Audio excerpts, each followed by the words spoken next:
Do you think that payday loans are harmless? Well, think again. Dawn Scott tells Coast and Country of the devastation they can cause. In September 2011, her 18-year-old son Ollie paid the ultimate price for taking out short-term, high-interest loans. The Scott family continues to suffer at the hands of payday lenders. From very young, he enjoyed life, a bit centre of attention, but he enjoyed it. He'd always be up front, wasn't any shyness in him, always ahead of everybody else. You know, it's just a joy to be with, really. And he got himself a job when he was 16 at Holland and Barrett. Loved that job. I think he thought he was running Holland and Barrett. He went to every course that he could do, trained. He was going to study law. We wanted him to study law, really, because he was that bright. Didn't completely, enjoy it because his was media. So he'd done that year but played around a little bit, so he decided that he would get himself into college at Southend. And while he was doing that, I was approached by his head teacher, I'd see from time to time, always asking about him. All the teachers still loved him, he'd visit them. And they said, could Ollie fancy an IT job, because we know how bright he was and what he'd done for the school. So college was left then, and he went there, I think it was about March, April.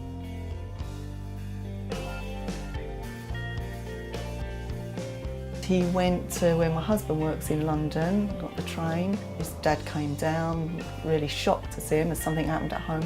And from there he mentioned, no, don't be silly. I've got myself in trouble with these payday loan people and I'm in this debt. Straight away, his dad took him to a bank, paid it up and sorted it out. The reason he was doing the payday loans was because he was going to the bingo, which shocked Jeff completely because we thought it was for older people, didn't know that this was what young people were doing. And so of course when he come home we did speak to him about it, quite a long talk about it, and he said he wouldn't be doing it anymore. 3 months went by and he'd started again. Letters started to come in, he was starting to lie quite a bit, he was covering his steps really. Again we said, right, pay it up for you and this is our holiday money, you can't keep doing this. No, okay, and off he went again. And then we went on holiday, he wasn't coming with us. I was concerned, I asked a couple of friends, keep an eye, it's absolutely fine. Came back, again, I was getting a few calls and a few letters that I was opening because I was worried. Then my husband got a call just after 9 driving to work, and it was his bank that had said there'd been 14 accounts come out and they was concerned. And the first one they said was a payday loan, and I think longer. And Jeff knew straight away that Oliver had done it for the 3rd time, so that was 9th of September. And he got on the phone. Oliver, being Oliver, did deny it at first. No, I've finished all that and everything. And he said, I'm going to ask you one more time, Oliver, don't lie to me. Then I did get through to him and I did have the other children in the car and I was a bit angry and I did say to him about it. And he said, yeah, I know. So I said, when you get home here tonight, Oliver, we're going to sit really seriously and talk about this. You're not going out the weekend. And that didn't happen. And then of course at 8 o'clock, I don't know, is that a mum's instinct? I just glanced at my window and I just saw these 2 police come in and I knew that something wasn't right. I can remember pushing my daughter to one side and my mum, because I knew what was going to happen when I opened that door. And obviously they told us, it was 8 o'clock and they told me, Jeff wasn't even here, and that yeah, he'd taken his own life. And I know for sure that would have been because of the guilt, because of the worry that he was in with payday loans.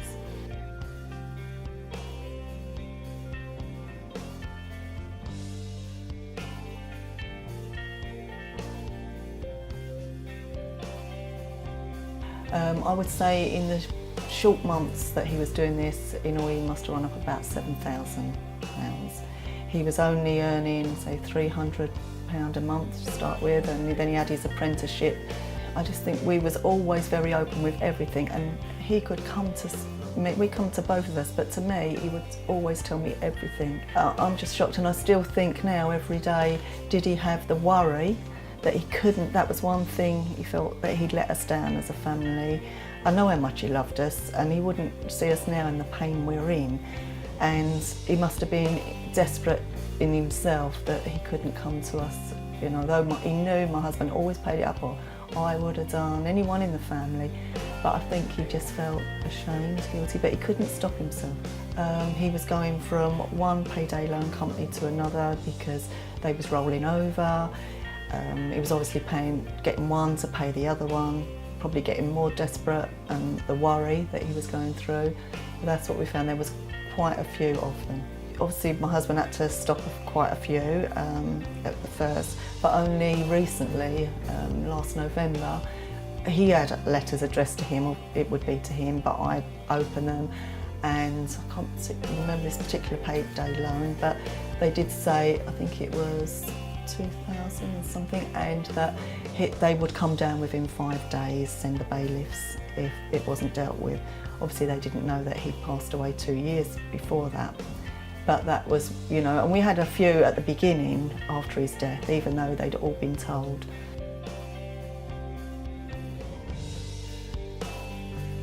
Yeah. Well, I'd just like to say to payday loan companies, just come and see what you've done to a family.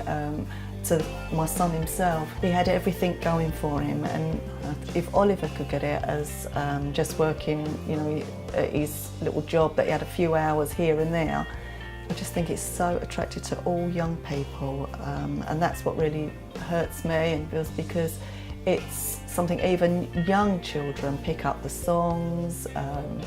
You know, it's puppets, it's all there for them. It's young people with babies at home who are quite desperate, so they think, oh yeah, that's an easy way out. And to them at that time it is, but they don't know, you know, the consequences of what happens.